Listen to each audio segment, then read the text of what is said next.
What is the pre and post treatment that should be given to reduce the pigmentation risk? I think I just went over that. In general, that's going to be hydroquinone and again, sun avoidance.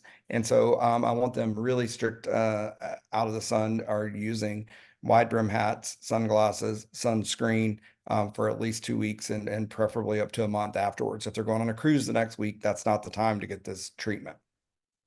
RF microneedling helping with the redness. I haven't seen that. If that's, the way that's, kind of worded there, I personally have not seen that at all. And I would think it might make it worse. And so I would caution about doing those too close together.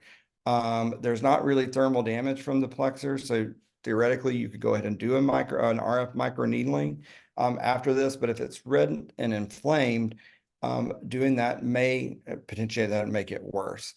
If they're super red, and I think there's some, maybe some components of, potentially rosacea or something like that, then you could consider things that are going to kind of calm that down. So there's some topicals, depending on what you carry in your office, that may calm that down.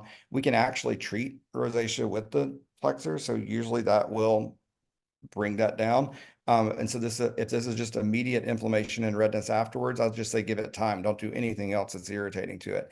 If it's prolonged redness, and so the patient that I had kind of got anxious around the third or fourth week, and she didn't want us to really do anything else with that.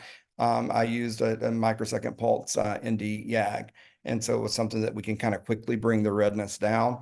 But that usually requires a series for long-term results. It's not really necessary. I think if you just wait and give it, another week or two, that usually calms down.